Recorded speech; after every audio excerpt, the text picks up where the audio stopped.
Hi, everyone, and welcome to Lurking for Legends, a live video cast where we talk with people from all walks of the publishing industry.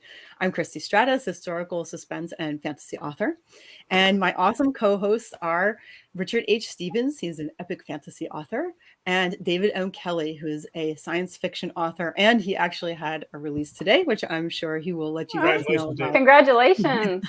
Thank you. Very exciting day. So stick around because at the end we talk about what's going on with us a little bit. So you'll hear more about his book soon. So Lurking for Legends is an interactive broadcast, which means we love for you guys to comment down below and, just talk about the books you're hearing because we're going to be doing a live reading today. It's a super exciting episode. And, ask us any questions you may have, about our books or anything else you want to say. So today you may notice we have two guests because of our live reading. And our two guests are Lindsey Pogue, who is going to be reading from her book Tide and Tempest, and A.F. Stewart, who's going to be reading from her book Visions and Nightmares. So we're super excited to have you, and thank you so much for being here. Thank you for having us. This is really fun. Yeah. Oh, exciting. I was super excited. So we're going to be doing historical fantasy live read. Really cool, something a little bit different. And before we get started, we're going to dive right into it, but we want to hear a little bit about our guests. So take it away, A.F. Stewart. Let's hear a little bit about you. Well, I'm Anita Stewart. I write under A.F. Stewart, and I write mostly kind of dark fantasy, horror fantasy, and straight up horror, although I do a little poetry on the side. And most of my stuff is pretty dark and creepy, and that's the way I like it. That's the best way. Great. And how about you, Lindsey? So I write, it's kind of funny. So I've been writing since 2013, and I started off writing post-apoc, and I wanted to write like some post-apoc romance, and I co-wrote, authored a series called the Ending Series, because they didn't really have a lot of romance back then in the post-apoc realm. So it kind of has just changed. I actually have a degree in history and culture, so the more that I keep writing and, creating these weather ravaged worlds and the survival and all the stuff, I keep working in more and more history. So it's kind of just turned into this newest series that I'm working on, Ruined Lands, has a lot of historical, worked into it. And it went from being more dystopian to being this series is essentially historical fantasy retellings of fairy tales. So anyway, that's fantastic. And so cool. It really sounds awesome. Yeah. So, have I missed anything before we get started, Richard? Because sometimes I do. I don't think so. I think, are you going to introduce yourself, Christie? Me? Who am I? No, as one of the authors.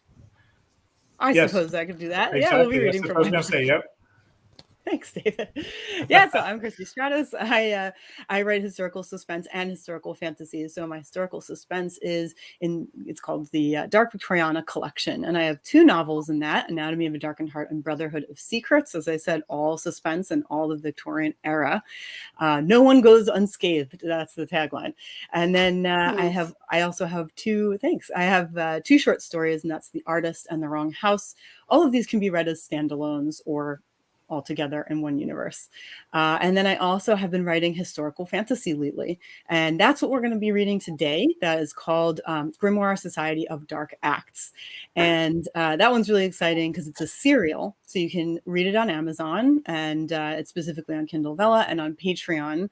And I'm going to introduce you to where we're coming into it. But I've been really loving that. Again, it's Victorian era, as everything that I write, but it's fantasy, dark fantasy, and I have had so much fun writing it. So currently that one is completed, and I'm writing the second book now.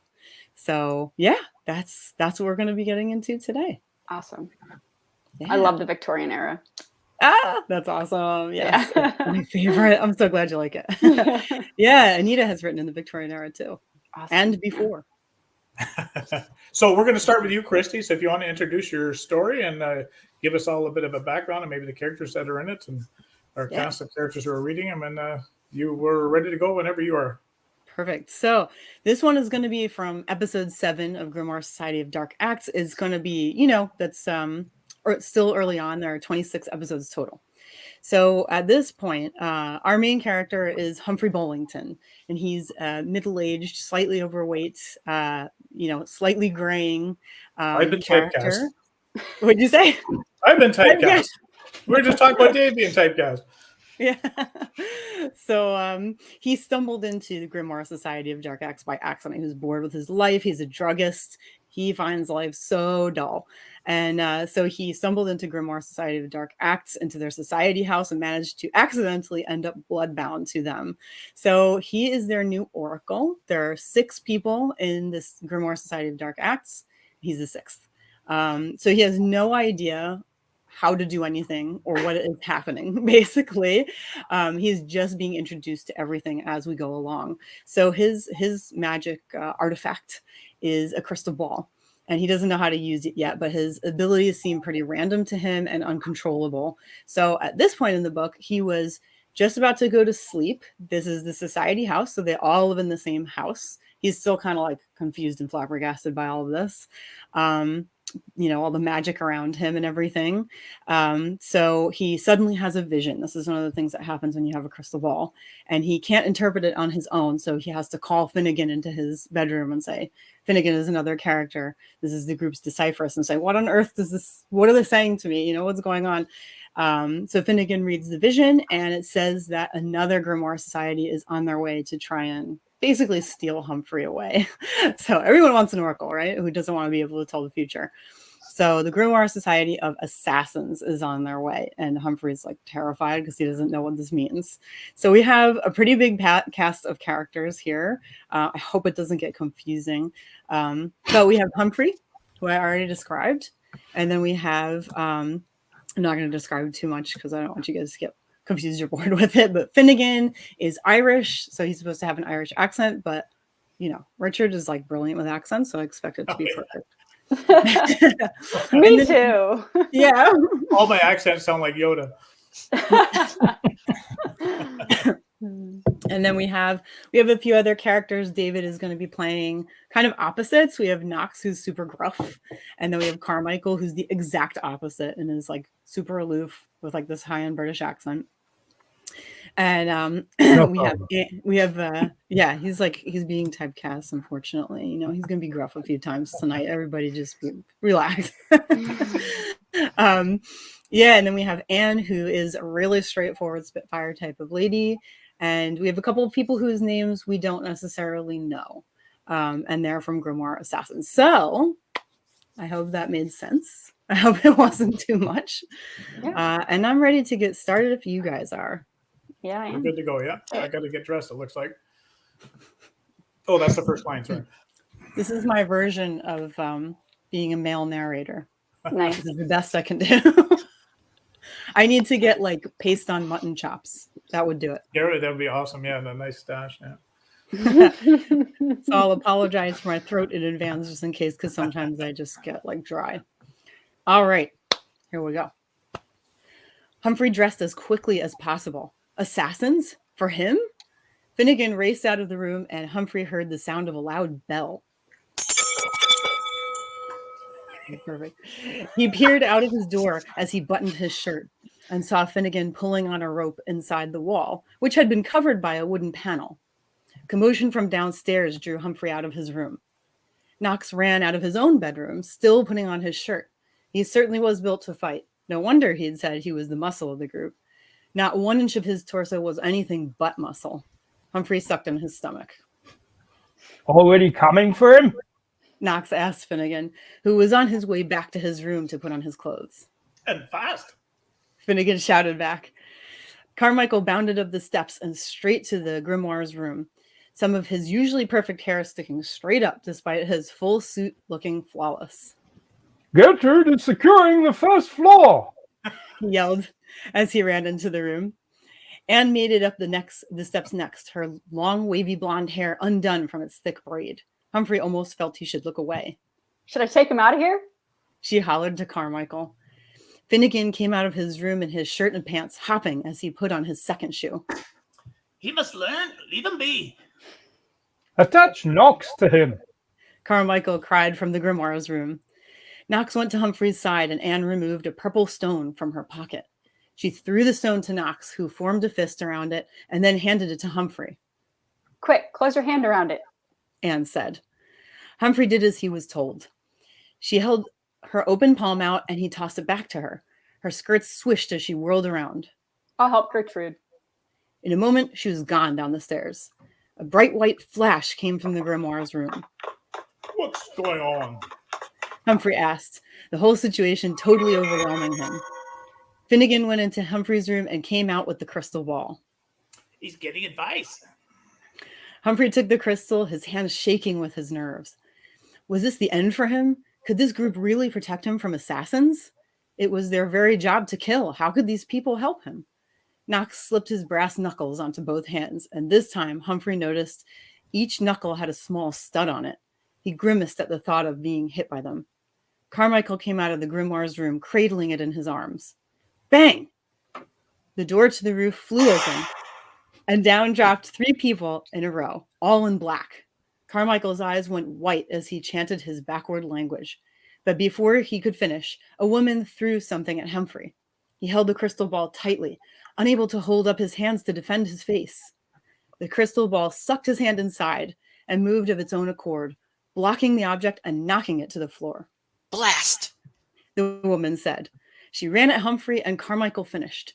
White light surrounded Humphrey in an oval, and the woman's body bounced off the other side of it. Carmichael laughed haughtily, the white oval of light around himself, too. The woman sneered at him and ran down the stairs as if she'd been in this house 1,000 times. Knox and Finnegan attacked the men. Knox shoved one man into the wall so hard Humphrey heard a cracking sound. He wasn't sure if it was the wall or the man's head.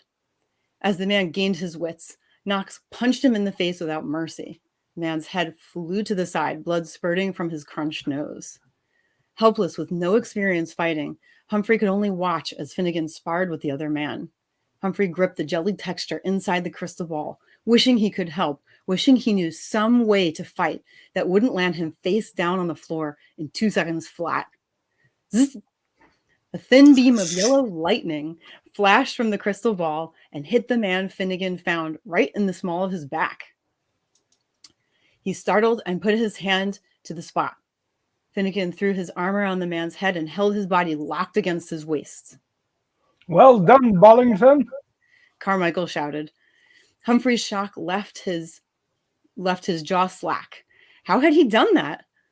Done with the man whose face would have to be put back together, Knox approached Finnegan's trapped assassin, who held up his hands in surrender when he saw the 2 sets of studded brass knuckles. Please. Please, what? Knox said, even rougher than usual. The floor beneath Humphrey rumbled, and a puff of blue smoke flew up between the floorboards. The man being held by Finnegan glanced at it and looked up with a new spark in his eye. Let's just talk, he said, his blonde hair undone from its previous coiffure. He glanced at the floorboards again and then back at Knox. Humphrey moved back, the white oval of protective light moving with him. The floor rumbled again and spouted more blue smoke, followed by yellow light. Move, Bollington, Carmichael shouted. Humphrey tried to take a step, but almost fell over, swinging his arms out wildly to regain his balance. His feet were planted to the spot. The floor buckled and broke below him, just as Carmichael shouted, the Tarteville! Humphrey's stomach fell as he dropped through the floor. White light moved in around him, outlining his body, and he rose quickly as Carmichael's levitation caught him and floated him well above the floor. Humphrey's stomach felt sick from the jostling. Blast! Came the same woman's voice from below. The man in Finnegan's grasp grabbed him tightly around the waist, lifted him off the ground, and slammed him down. Finnegan lost his grip and his balance. Knox ran forward, but the man had already stumbled to the stairs. Somehow, Humphrey couldn't tell how, Carmichael moved him over to solid ground and put him down, letting go of his levitation command. The white light disappeared.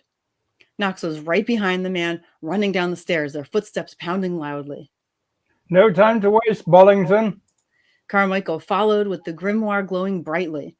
Humphrey ran to Finnegan and helped him up. Thanks, old fella.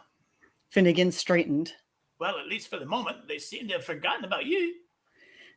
He walked over to the only man left in the attic and knelt by him, examining his face Finnegan pursed his lips. Is he still alive? Humphrey asked. Finnegan simply nodded, then kicked the man's legs. His eye flew open. You can't have our oracle, Finnegan said. The man seemed to want to say something, but struggled to open his mouth. Knox probably broke his jaw. That's what you get for being an assassin, Finnegan said. The man's head flopped to the side and his eyes squeezed shut. A thump came from downstairs, followed by shouts. Shall we see what else you can do with this thing? Finnegan asked, gesturing to the crystal ball. I didn't do that. Humphrey said, thinking of the lightning bolt. It was this thing all on its own. He lifted the crystal ball, his hands still inside. Finnegan smirked. You did it. You just didn't realize what you were doing. Come on, try again downstairs. Something came through the door to the roof. Not something. Someone. The same woman from before. How had she... She threw an object at Humphrey just like she had the first time, as if time were repeating itself. The crystal ball tried to block it, but was too slow. Or perhaps it had been Humphrey's realization that was too slow. It hit his stomach as the woman grabbed hold of his arm, and his vision went dark. Gravity disappeared, and Humphrey's stomach floated sickeningly without it, the floor gone from beneath him. All at once, his stomach plummeted, and he felt the floor under him again, but it was still dark, and the woman's grip had disappeared. The scrape of a match caught Humphrey's attention, and he spun to find the light. Oh, don't spin. Oh. He felt ready to lose his insides, but he kept his eyes on the match and watched as it lit a gas lamp, which brightened a whole new room. Welcome to the Grimoire Society of Assassins, The pale woman who'd thrown something at him said. Her smile was that of a fox cornering a hen. She put her hand to her chest. My name is Edith. I believe you already met my twin sister, Josephine. She motioned to the side. Please sit down. Humphrey looked around the room and found a deep blue chaise lounge to his left. The walls were surprisingly flowery for an assassin's guild. Should Humphrey sit? He felt frozen in place and still sick. Sit, she said sharply, her lip flaring into a sneer. Humphrey swallowed hard, remembering the time Anne had buggied him. You work with runes? A no less predatory smile overtook her lips. I do indeed, among other things. And you are the oracle, the one we've been waiting for. Knox suddenly appeared right next to Humphrey, literally out of thin air. How did you get here? Edith snarled. We're attached, which means you can't have him without getting me. Knox said. Knox raised a brass-knuckled fist. Couldn't separate as if you tried, and you did try. He would use those even against a woman? Humphrey wasn't sure that was a good thing. She backed away and put her hand in her pocket. Was she getting another rune? Humphrey wanted to stop her, to help Knox, help them both. The crystal ball flew in front of him, dragging his hand along with it, and a thin lightning bolt shot out and zapped her hand through her pocket. Ow! She eyed him with anger, but the look quickly changed to knowing. You've got the hang of it for a newcomer. She stepped toward him. Why would you put yourself in league with Dark Axe when you could be part of the Grimoire Assassins? Don't you know what they do to you? That's enough, Knox said. Grimoire Assassins ain't no better. Don't let this hayseed manipulate you. She shouted. Knox's eyes widened. Grimoire Assassins are a higher level of justice. Dark Axe is just an excuse to hurt others the way they've been hurt. Knox reached into his pants pocket. I'm warning you. Shut your mouth and send us back. A woman ain't no different than a man when she's a threat. I'll do what I have to. Edith stared into Humphrey's eyes. Your talents are wasted with them. At least consider joining us instead. I'm sure you can see the kind you're working with now. She glanced at Knox and then back at Humphrey. The idea of hurting a woman was shocking to him, although he'd had to help more than a handful of married women whose domestic issues had turned violent and required his assistance as a druggist. This woman had kidnapped Humphrey. Was this different enough to warrant violence against her? Knox raised his head, looking down at her, even though she was taller than him. As if you ain't killed no one or maimed them. I seem to remember having to finish a job you started just out of sheer kindness. Can't leave a man in a state like that. It's cruel. Edith's eyebrows rose. Cruel? No one from Dark Axe can speak of such things. Don't be ridiculous. And you don't think leaving a man with none of his senses and only one of his limbs is cruel? You got a funny way of thinking. Humphrey's mouth dropped open. Edith turned her head away, but left her eyes on Knox. He deserved it. Awesome! And that was from episode 7 of Grimoire Society of Dark Axe. You guys did so well. I just love that. It was awesome. Yeah, that was funny. Every time I looked at David's mustache, I couldn't stop. That was brilliant. I love it. Oh my goodness. Perfect. I decided if he was like a Victorian upper class gentleman, he ought to have a mustache. Perfect. I love it. Thank you guys so much. It's just so much fun hearing it come to life. What's happening? I think Dave's playing Mario. This is going to be a commercial. Commercial message. Oh. My phone went crazy. You think? That's funny. Oh, that's funny. Fantastic. Okay, so that is it for that one. I'm going to go to that one. All right. Thank you guys so much again. And next, we're going to head into Lindsey's. Yeah. And Lindsey's is called...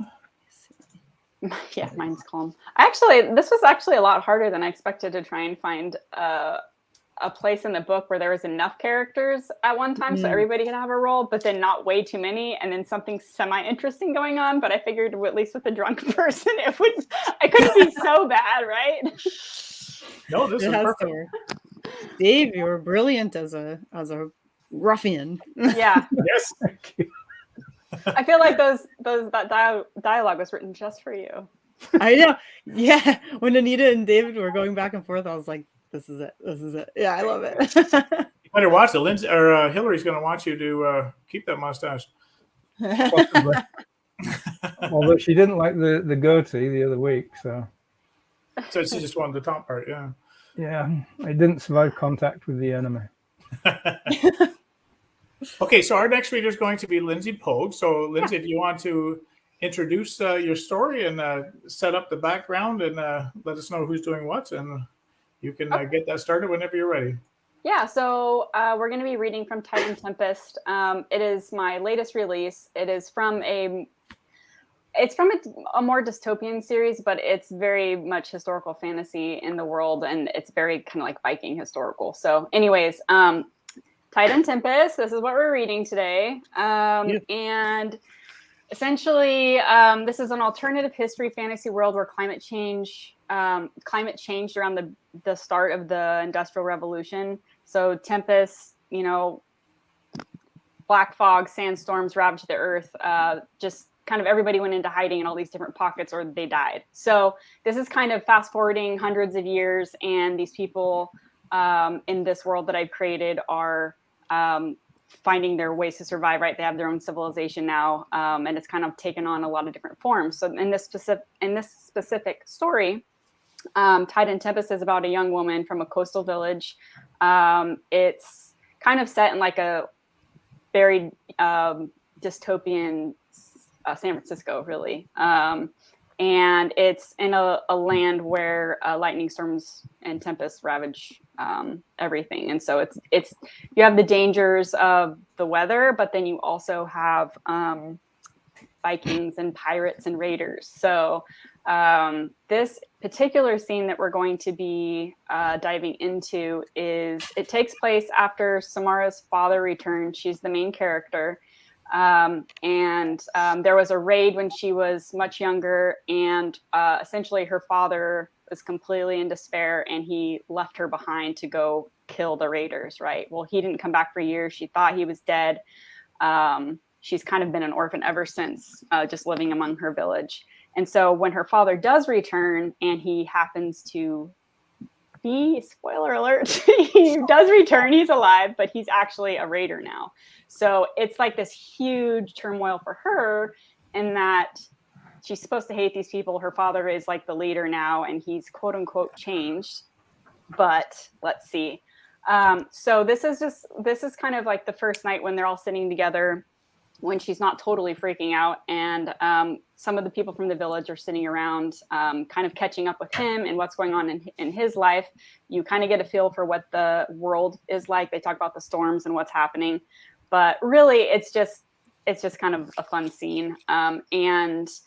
So Abraham is her father. So again, Samara is the main character, and she's pretty cynical, but she's also distrusting for a lot of reasons. Obviously, she was abandoned by her family. And then, so Abraham's her father. He's the one who's returned, and he's now, the lead raider. Then you have Rory, which is kind of the village drunk. His wife died during this big raid when Samara's mother died, and so he's kind of never been the same since. And his son is Eric, who will make an appearance, and he's kind of picked up everything that his father's dropped by the wayside, right? Because he's non-functional at this point. So he'll show up, and he's actually the love interest for Samara. They've actually been enemies, though, their whole lives. So this is kind of where there's some tension here.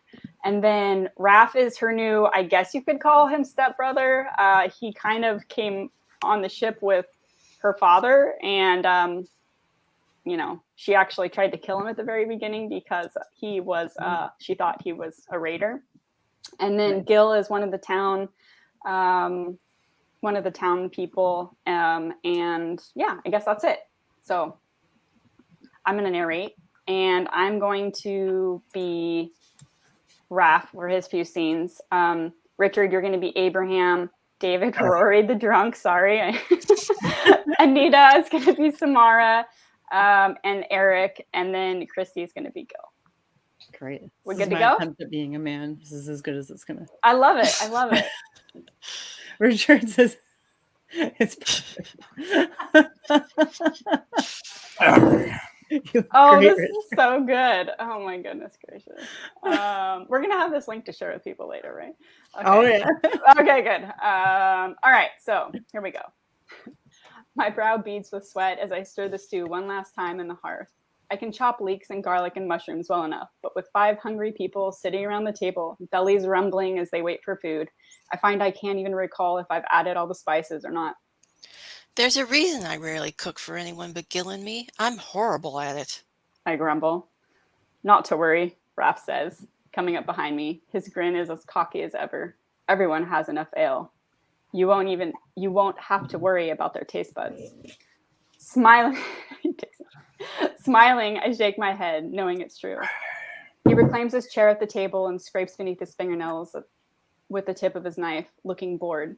Though he appears every part the raider, from buckled boot to scabbard blades and a sun-bleached vest.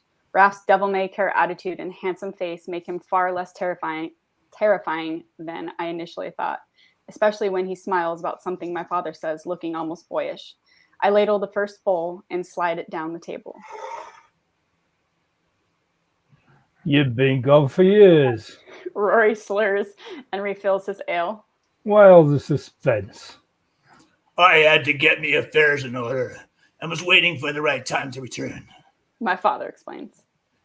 It was with Izza's encouragement that I decided I was finally time to make the journey. Though I was surprised when she decided to join me. Oh, yes, your new family. Raph looks at me, and the Rory statement sends a quiet chill over the room. He's too drunk to notice. Anyway, my father continues, clearing his throat. It seems our timing was a bit off. The storms are early this season. Every season these days, Gil says from across the table.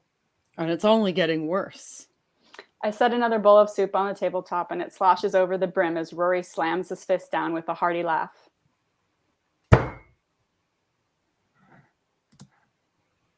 I know it's only a matter of time before you can come back. Everyone said you were dead, but I knew. He wags his finger at my father. You're too much of a brute to die, even if you wish for it. Everything that happened before my father left has been a topic he's danced around since his return, and I'm glad of it. I don't wish to hear about the past, not when trying to reconcile it with the present makes me sad and resentful. Instead, I remember Gil, Rory, Andrik, and my father sitting around the table like this years ago. though Rory was never quite so joyful, nor so drunk. And what about you, old friend? My father tips his mug at Rory. I was tanning and pelting these days. Have the seasons changed so much the sea lions no longer migrate here? I haven't heard any since my return. Eh? Rory shrugs, wiping his mouth with a disgruntled huff. The changing tides take them further down the coast each year. Eric knows whether the timing's right. He takes a gulp of his ale. Sorry. It foams on his tawny mustache and he licks his lips. Some years a bit harder than others, I reckon. But we bring in enough to supply the village during the summer months. And enough to trade when we need. That boy of mine sees to it. He's probably working right now. Rory's glassy eyes shadow as he ruminates. Eric keeps the meat and hides coming in as best he can. I set the loaf of ice spread on the center of the table, wishing I could be anywhere else but here. I can't say much for you, old friend, but it seems you've done something right by that son of yours. My father cups one of the bowls in his large hands as he glances around the table.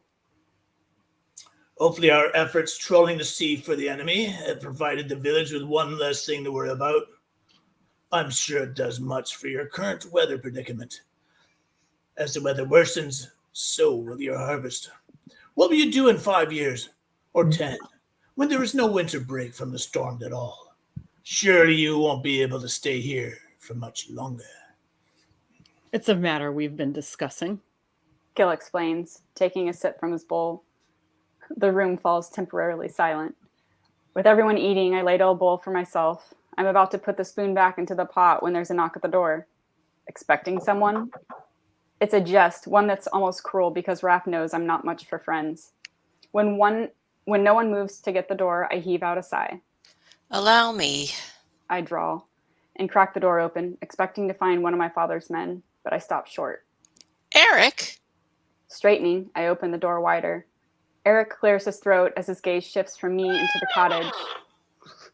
In all the years I've known him, he's never looked as out of place as he does standing in my doorway, his large frame nearly filling it. I'm here to collect my father. He says quietly. There's me boy. Rory sings. Eric's clothes are dirty everywhere, save for where his leather apron covered him. He looks exhausted, his eyes shadowed and red-rimmed, and I wonder when he last sat down to rest. You ready, Pop? Time to collect me. Rory chuckles, but irritation prickles over me. I don't find it the slightest bit funny that this has been Eric's life for the past 6 years. Strange as it feels, I wave Eric inside. Come, sit, eat something. I can't guarantee it's any good, but it's warm. Eric's brow furrows and his eyes shift over me as if he's worried it's a trap. Come on. I say, grabbing his arm. It's hard and flexes against my fingers, but he allows me to pull him inside. I'll get you a bowl. It's good to see you, son. My father rises to shake Eric's hand. You too. Eric takes a seat by his father with a quick, awkward nod. There's barely room for the 5 people at our meager table, let alone Eric's large frame, but they make it work. Raph levels a watchful gaze on him, the tension from their silent but threatening exchange at the cart earlier settling in, though I think I might be the only one who notices. I walk a bowl of soup over to Eric, and the conversation from before continues around us. Thank you. He peers up at me, his brow knit with unease instead of his usual contempt. Sure. I walk back to my seat at the fire as everyone falls into conversation once more. This uncertain weather is why we've postponed Link's wedding feast. Gil explains. We wanted to make sure the village had the supplies needed to last the storm season first. We need more lightning rods. My father muses as he dips a chunk of bread into the soup. Lonemore lost 3 people last storm season, and we've lost 7 since you left. We need more metal to smelt. My father says, tearing a piece of bread between his teeth. We mean to contribute while we're here.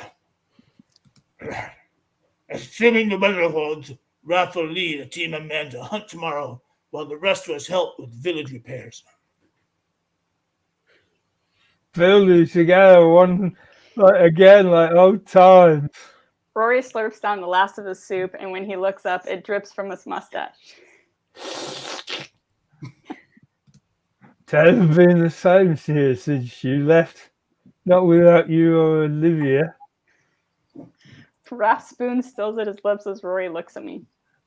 You still look like her, Samara. Even with that face of yours. After all this time and all those scars. My blood burns through me, and my cheeks fill with fire as everyone's eyes shift to me. Everyone's but my father's. Pop. Eric's voice is full of warning. No matter how hard you try, you'll always be like her, I think. Eric reaches for Rory's arm. It's time to go. Come on. Must be strange for you, eh, Bram? That's enough. Eric tugs him off the bench seat. Come on, old man. He commands, manhandling his father toward the door. Everyone's attention shifts from Rory to me again, but it's Eric I can't pry my eyes away from. Now. He growls, low in his father's ear, grabbing Rory by the shoulder. With one hand, he flings the door open and shoves him outside with the other. I tell myself it's embarrassment that makes Eric work so quickly, but I can't help the fullness of my chest as my heart swells with gratitude. Eric flashes me a strange look over his shoulder, his eyes locking on mine as his eyebrows draw together. Then he latches the door behind him. I love that it was supposed to be a kind of a dramatic, like weird, like tension-filled moment, and I could not stop laughing the whole time. Oh, that was really fun. Good job, you guys. I especially love the bread eating. I wasn't expecting that. You guys really go for the gold in this group, don't you? Yeah, well, I think we are trying to one-up each other each show we do, so I can just imagine what it's going to be like by the end of the year. Oh, I love it. I love it. Full costumes. Yeah, I might not be able to do Anita's read, so maybe we should get into it. That was great. Thanks, that was guys. good. Oh, Absolutely. It's a great piece, too. Mm-hmm. I enjoyed the story for sure. Yeah, I enjoyed it. Good. All right. Now to be a dead person. Well, not quite dead. Sort of more undead. Undead person. Yeah. So, my reading is going to be from my short story collection, Visions and Nightmares, and it's Gears of the Undead. And Lyndsey gets to be the undead. Yes. And basically, it's sort of a mad scientist steampunk set in Victorian London, and it's a little bit of a Frankenstein tale as well. So, and David and Richard get to be Eddie and Harry, who are the ne'er-do-wells who dig up the bodies for the mad scientist, who Christie is going to be playing. So nice. I love it. Oh. Yeah. Dr. Kilbride would definitely wear something like that. So Dead. Definitely dead. Yes. Oh my gosh, I'm scared. What's he going to come in with now? Is that dirt? Okay. That's a shovel. Come on, let's get this That's going. perfect. Oh, okay. Sorry, I have to recover from that. Just give me a I minute. know, right? Oh, this is great. Okay, is everybody ready? Oh my God. No. Okay. Absolutely. Is there going to be shoveling sound effects with like soil falling? Yeah. Okay, is everybody ready to go? All set. Okay, here we go. The church spires cast shadows next to the moon, while the gas lamps of the adjoining street flickered in time to the sound of the shovels hitting dirt. She'd better pay for what she promised, Harry. I don't like the idea of grave robbing, not without being paid what she promised. Shut it, Eddie. She'll pay. Now put your back into the work and clamp down your yapping. Don't you complain about me work none. Eddie hissed at his cohort and slammed his spade into the ground, heaving up a mound of earth. I still don't like it. We're in the middle of a bloody London, behind a church, digging up bodies for a lunatic. He spat, the spittle sliding into the upturned loam. What if we get caught? It'll be our heads on the block, not hers. She's not a lunatic. She's Harry fumbled for a minute, rolling the correct word on his tongue. a visionary. That's what she is. A scientist who's looking forward into the years ahead. He smiled like a smug cat with a belly full of cream. And you won't get caught, not unless you keep yelping loud enough to wake the dead. Suddenly aware of what he said, Harry clamped a hand across his mouth. Don't say that. Eddie shivered and glanced fearfully over his shoulder. We're in a bloody graveyard disturbing the dead. Don't summon spirits, Harry. Whatever you bloody well do. Sorry. Harry ducked his head and continued digging. Under his breath, he mumbled a prayer. As he ended with a half-whispered "Amen," his shovel clunked, echoing off wood. Hallelujah. Harry exclaimed, his mood lightening. That'll be the coffin. Good. Let's get this thing out of the ground and delivered. Pulling their neckerchiefs over their noses to block the stench of death, Harry and Eddie went to work with renewed vigor, unearthing one end of the coffin with all haste. Then, with grunts and a few choice curses, they broke through the wood, wrapping a rope around the body, and hauled the corpse from its final resting place. They loaded the grisly burden onto their wagon and covered it with a piece of canvas. They filled in the grave and were soon on their way into the London night, with no one the wiser for their misdeed. The horses' hooves clomped on the cobblestone streets in a soothing rhythm, the rattles and creaks of the wagon keeping discordant time. Eddie cast surreptitious glances every few feet, still nervous and looking for police. What if the peelers stop us, Eddie? How will we explain? Stop with the fidgets, Eddie. Harry hissed, his friends whining, grating on his own nerves. It ain't like you're an angel. You've done plenty worse than this, and ain't blinked an eye. Why are you going squeamish on me for this job?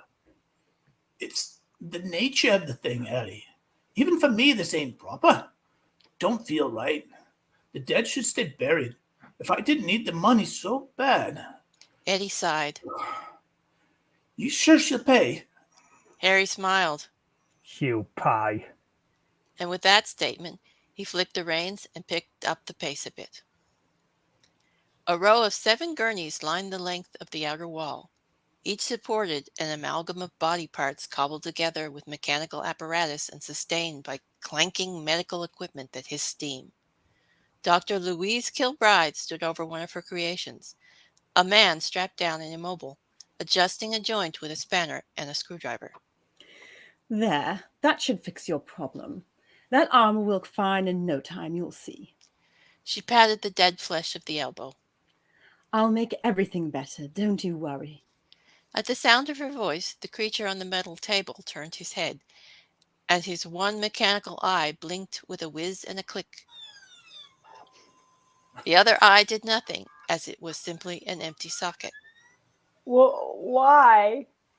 A rasp of guttural sound of stammered syllables, barely distinguishable as a voice, spewed from his throat. Why this? Pain, torture. The last word sounded clear as a Sunday church bell and caught Dr. Kilbride by surprise. It's not torture. She smiled and smoothed the little remaining hair on his head as one would a frightened child. It's rebirth, and like all birth, it's painful and confusing. But you mustn't fight it so. Let it happen. And soon we'll all be part of a family. She waved her hand, indicating the other figures arrayed against the wall. Then we won't feel alone. We'll all be happy together. Then you will all understand what I've accomplished, what I've created. She kissed the decayed flesh of his forehead as a pitiful moan escaped his mouth. Dr. Kilbride ignored the soft lamentation. Instead, she gave her creation another smile and repeated, Soon we'll be a family, all of us, a happy family. The sound of scuffing feet and grunting drew her attention. Harry poked his head into the laboratory room. Where do you want this latest one, Doctor? We drag him up into the corridor here, but we ain't taking him further till we knows where we're going. Put him in cold storage. I made room this morning. Will do. Harry disappeared, and she heard more grunts and footsteps as they faded away. Excellent. Did you hear that, my sweet?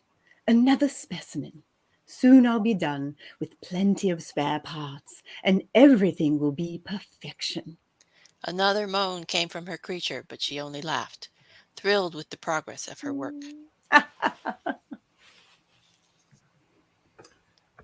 What do you think she plans to do with all of them? I mean, when she's finished remaking a lot of these poor buggers. Eddie asked the question between grunts as they positioned their most recent corpse in the cold storage room among the other dead. Is she raising an army or something? Nah. Harry gave their body one last shove and then wiped the sweat from his brow.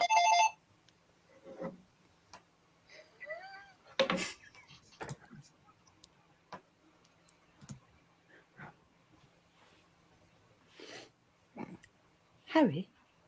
Come on, Harry. You're not answering me, Harry. At least I don't think so. She keeps rambling on about family. I think she's just lonely. I just thought you got your knickers in a twist there, Harry. You weren't answering me. A funny way to go on about getting a family. Besides, I thought you'd want to live people as a family. I think it'd be a bit awkward at the holiday dinners with dead people around the table. What do you feed them? Maybe you wouldn't. Feed them, I mean. Sure, cut down on the bills it would. I could use a few less of those. Eddie smirked and then exclaimed, Hey, maybe we give her a bill collector next time. Maybe even a fresh kill. Eddie's smirk turned to a wicked grin. Much as I'd like that, she wouldn't. No killing, she said. Harry gave Eddie a stern look. Anyways, she always sends out for specific salts. She's particular who we dig up. Shame that bit.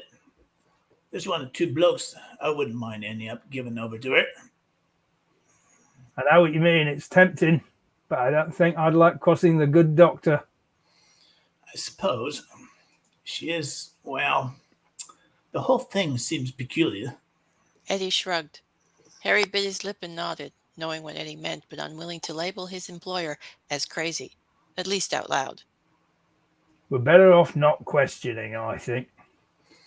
Yeah, perhaps, but still, the whole thing don't make sense. Why does she do it? Better yet, how does she do it?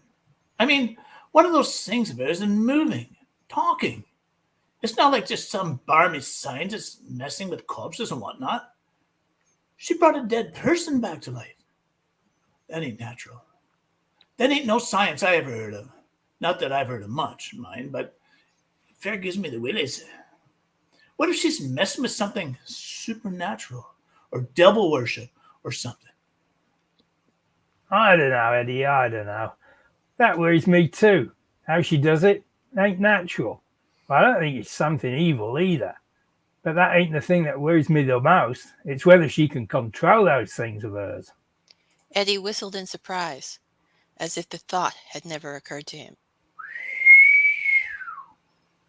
What have we got ourselves into, Eddie? I don't know. A mess, maybe.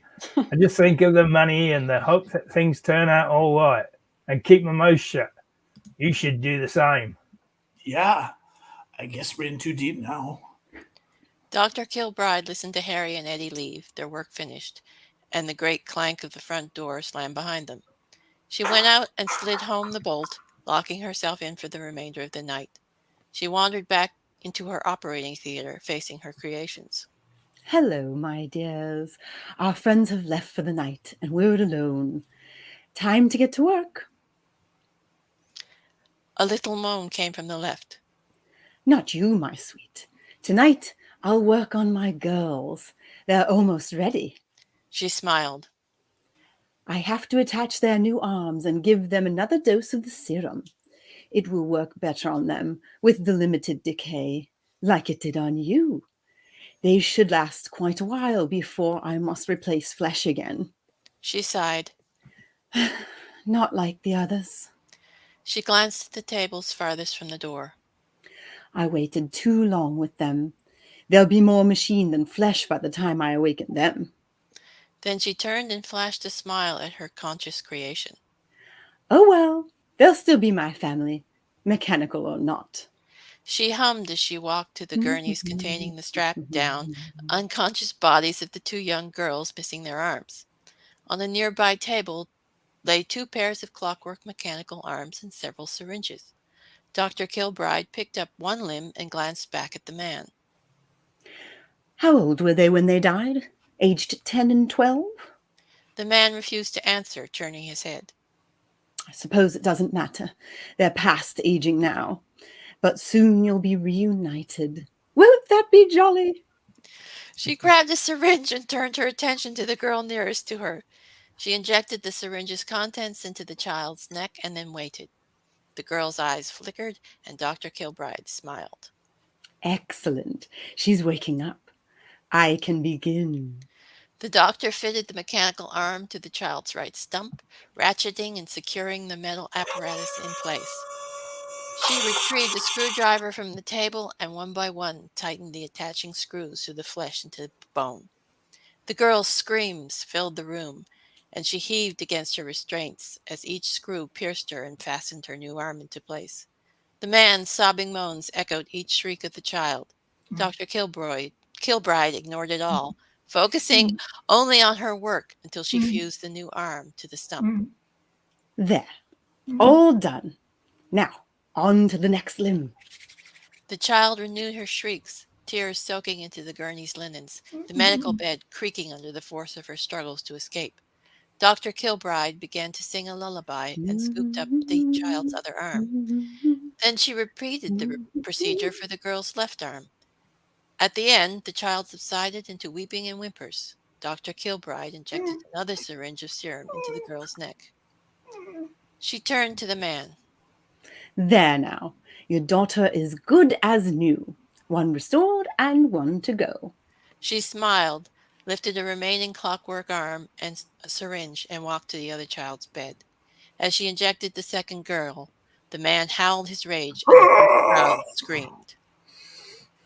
Oh, so creepy and good. Good job, you guys. Yeah.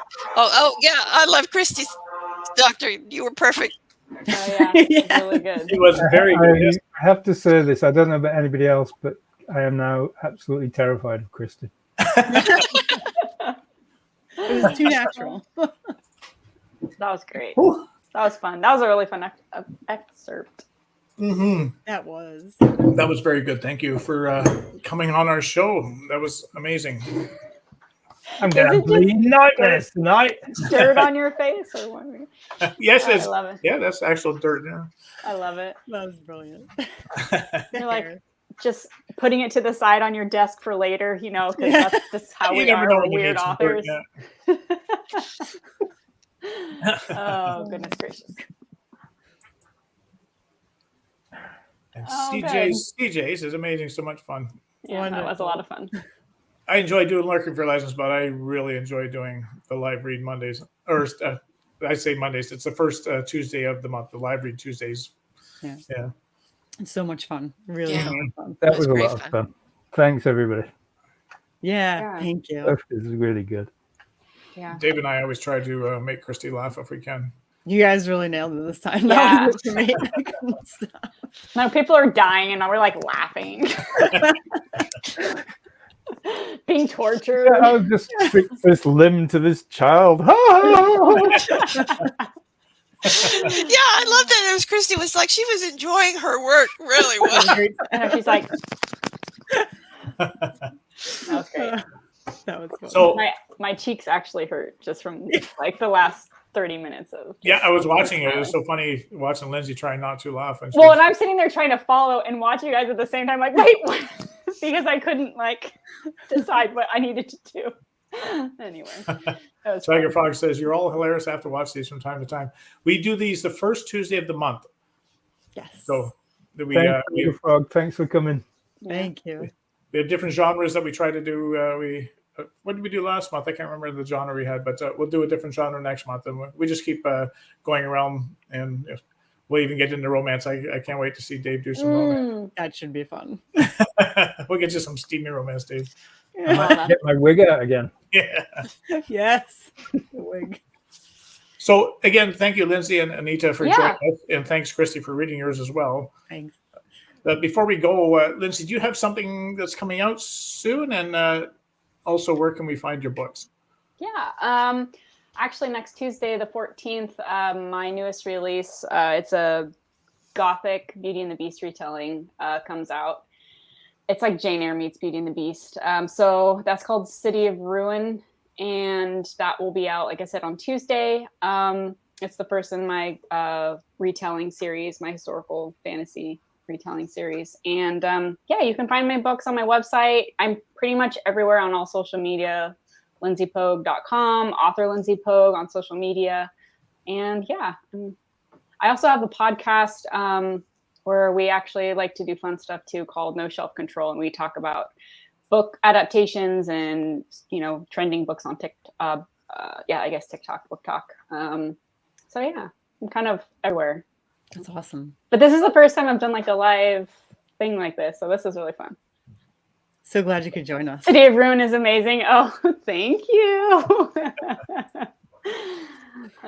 No, that's awesome. And thank you for joining us. If you ever want to appear on Lurking for Legends just as a guest author, you're welcome to do so. Just I think up and we'll send you I the would link. love to. Yeah, that would be fun. That'd be fun to hang out with you guys again. You guys definitely make me laugh. So Yeah, we no shortage. How about you, Anita? I just released 2 books, actually. I've got the first story in the Hayward and Anderson Consulting Detectives. The Ghostly Tower is out. And it's basically a paranormal steampunk mystery series that's sort of a Sherlock Holmes parody. And I also just published the Planning Your Book, which is a book for writers. It's cool. It's a creative writer's organizer for putting all your book notes in one place. So those are my 2 announcements. And where can we find your books? They're on Amazon. The Planning Your Book's only on Amazon. The other ones are wide: Amazon, Kobo, Barnes and Noble. Awesome. Let me see. I think that's Christy's got your. Is that you, Christy, putting those banners across the bottom? That's awesome. I tried for 2 weeks to do that, and I can't do it. That's why I don't look after anything techie.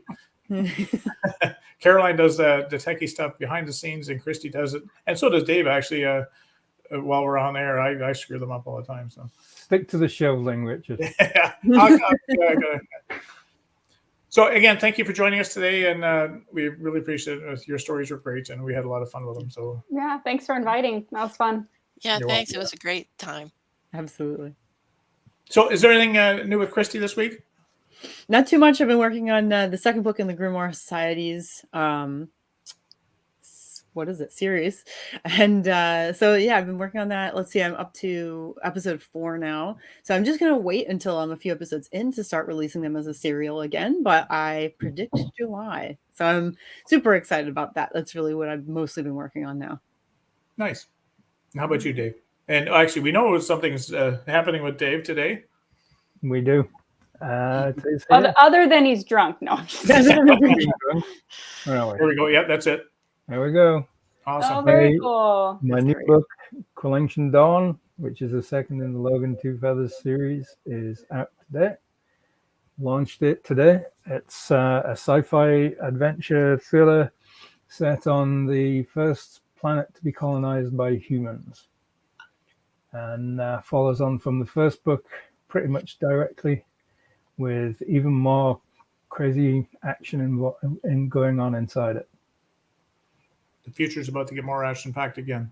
Absolutely. Yeah. That's awesome. Congratulations, Dave. It's always such a great feeling when that happens. Yeah, it sure is. Mm-hmm. Thank you. Oh, no worries. With me, I'm still working on Windwalker. I'm almost done Windwalker, and the edits are mostly done too. My editors are following along with me, so I can get a quicker release when it's out. And I will be, if anyone in Ontario, especially Southern Ontario, I will be at the Georgetown Highland Games this weekend. I'm looking forward to that. I've never done Highland Games before, but I'll be selling my books and signing books there. So that's so cool.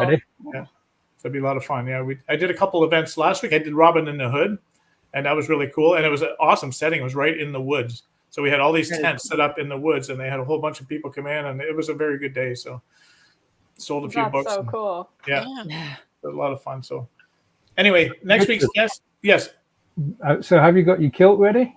No, I don't have a kilt. No, I don't think I can pull that off. No, I've got my knight's costume. I always have a knight's costume I wear when I go to do these events. So and people like take it. That's really cool when people say, "Oh, can I take your picture with or my picture with you?" And that's really fun. Yeah, and you have an awesome booth too. It's amazing. Yeah. It changes every week. It depends on how much space they give us, but it's always a crapshoot when we get there. Anyway, next week's guest is historical romance and horror author Mac Little. Mac grew up in the Deep South and has accumulated a vibrant experience which she often emulates in her storytelling. Her stories in international politics and service in the Army have given her impressive perspectives to bring to her novels new layers of intrigues and twists, which are all quite prevalent in her latest novel, Daughter of Hades. So we look forward to speaking with Mac next week.